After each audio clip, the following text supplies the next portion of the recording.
Yo, YouTube, welcome back. How y'all feeling? How y'all doing? You feel me? A young brother finally shaved. It was getting dark back there. But anyway, Blackie Speaks. We got a video talking about some Young Philly and what happened after his arrest.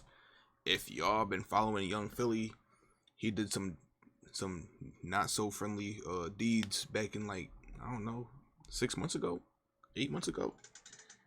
And now he back in the UK.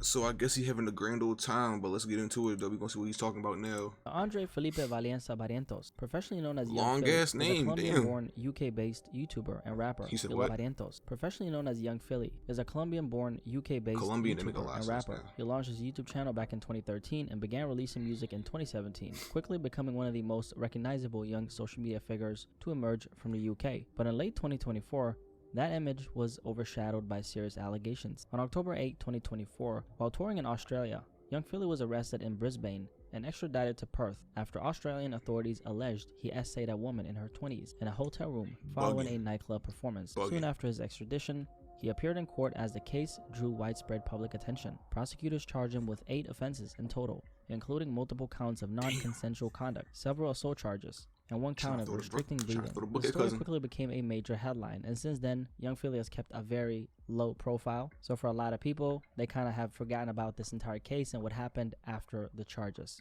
So in this video, we're going to revisit what allegedly happened and break down some of the things that have transpired in the months since. Back in late September 2024, the night started out like any other tour stop. Philly had just come off of a performance in Perth, a show that added another highlight to his growing music career, but only shortly after, the situation would escalate into something far more serious, with authorities in Australia opening a case that would change everything for Philly. We begin with breaking news. Hold on, before I even continue, I never understood what's up with artists and just like not getting off the muscle. I feel like once they start getting money, they start thinking they can do anything they want. If he actually did it, you feel me? But it's kind of like, once you're an artist, you don't be trying to get it the regular way, like trying to court somebody, like, oh, let me take you out, with the whoop.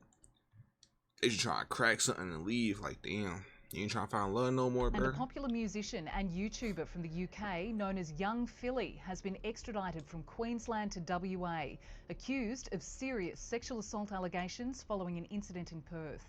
According to reports, Young Philly, real name Andre Felipe Valencia Barrientos, was accused of sexually assaulting a woman in her 20s inside his Perth hotel room after performing at Bar 1 nightclub in Hillary's on September 28, 2024. On October 8, 2024, Western Australia police arrested him in Brisbane.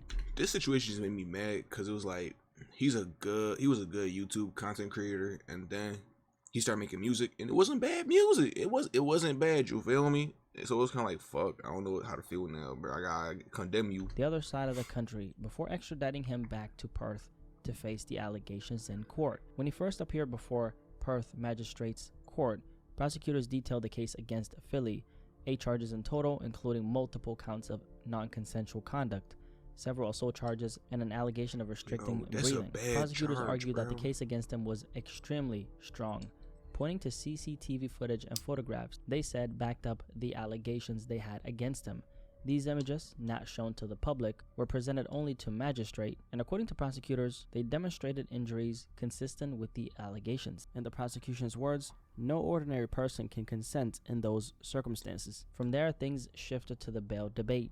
Prosecutors wanted Philly to stay in custody. Their argument was simple. Philly had no real ties to Western Australia. He was on tour. He had access to a whole lot of money because he's popular online and he's made a career out of that. And so they felt like that made him a flight risk. But Philly's lawyer pushed back hard, and he said his client deserved the same treatment as anyone else, that the principle of equality before the law mattered. He also pointed that if bail was denied, Philly could be sitting in Perth's Hakia prison for up to 2 years waiting for a trial, a place he described as harsh with nearly daily lockdowns. In the end, Magistrate Tanya Watt sided with the defense and bail was granted, but under very strict conditions. Philly had to put up $100,000 in cash, remain in Western Australia, report to police every single day, and surrender his passport. On top of that, he was banned from contacting the alleged victim and forbidden from talking about the case on his massive social media platforms. The case drew a crowd in the courtroom. Several men linked to Philly were seen in the gallery, while his young fans turned up saying that they wanted to hear the allegations for themselves. Outside the court, supporters and media gathered as he left the building. The allegations made immediate headlines across Australia and the UK, and a little bit in America, right? Sparking conversations not only about the strength of the case, but also about accountability for influencers with mass. Yo, like, I hope he didn't do it. Like, I really do. But I, like, SA crimes, I despise them, bro. Because it's like, why you so freaky that you got them type of allegations on you, bro? And it's like, yo, niggas be too freaked out. Relax yourself. Niggas can have no self-control. This be niggas' problems. Niggas start wilding out. And now, look, you fucked up. Money fucked up now. YouTube check not coming through no more.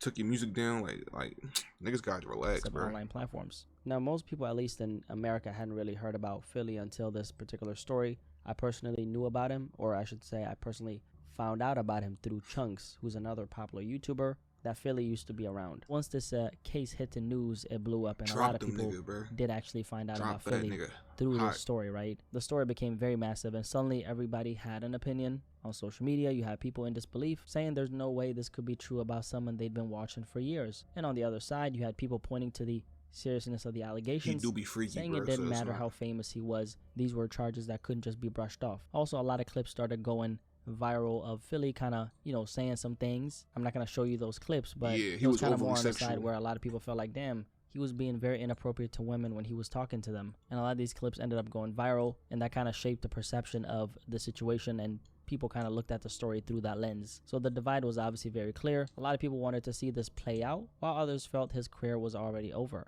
Either way, the conversations around young Philly went far beyond his music or YouTube content, and obviously public opinion shifted very quickly when this story broke. So young Philly isn't obviously some underground creator. He's been hosting BBC shows. Some of his songs have actually charted, pulling in millions of streams, and he's sitting on top of a huge online following even till this day right now, which is why when the case broke, it made headlines everywhere. But while the public was busy reacting, inside the courtroom things were moving fast. Prosecutors laid out the case, pointing to CCTV footage and photographs they said backed up the allegations. They argue that with Philly's influence, this wasn't just an ordinary situation. His massive reach could make witness interference a real concern. And that's the situation couldn't get any heavier. While he was already out on bail for those charges. Like, I know he's a famous YouTuber, but god damn. On November 17, 2024, they caught Philly driving at about 98 miles per hour in a 62 miles per hour zone. And for my international viewers, that's 158 kilometers per hour in a 100 zone. I ain't gonna lie. I've had a case like that, bro.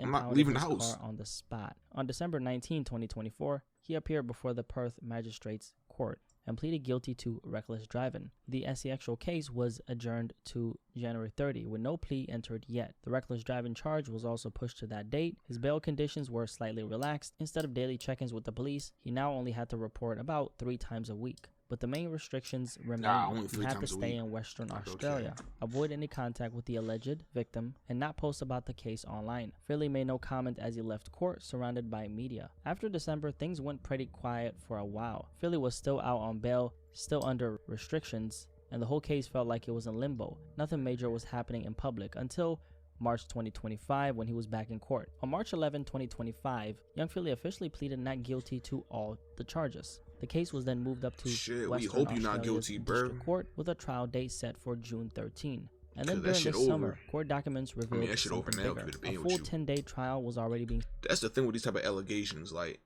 guilty or innocent, nigga, that shit over regardless, bro. That shit done. Niggas not trying to hear that shit no more, bro. But hey, keep your chin up, nigga. Scheduled for the following summer. It's gonna be freezing, nigga. 20th of July 2026, according to BBC. But that wasn't the only development, because on June 13, 2025, the BBC reported that young Philly is now facing 2 additional counts of sexual penetration without consent, bringing the total number of charges even higher.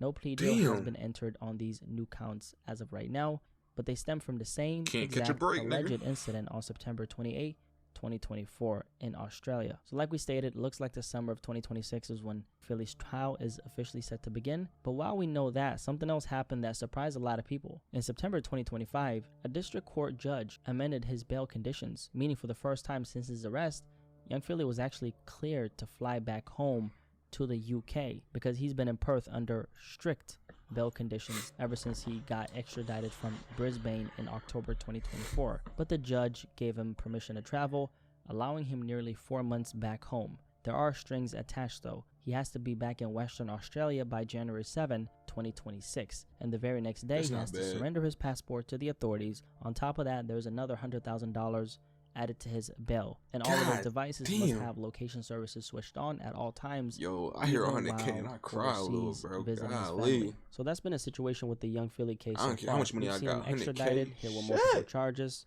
He caught a reckless driving charge, like he was on his Lewis Hamilton shit, only to then get 2 more charges added on. And now, despite Like a everything, dummy. he's been cleared to fly back home before a trial that's still. I ain't gonna lie, bro. He done, bro. I'm gonna keep it stacked with you. Like, I think people just gonna stop messing with him off of the muscle of you getting an allegation like that, bro. Nobody likes a nigga who has allegations like that.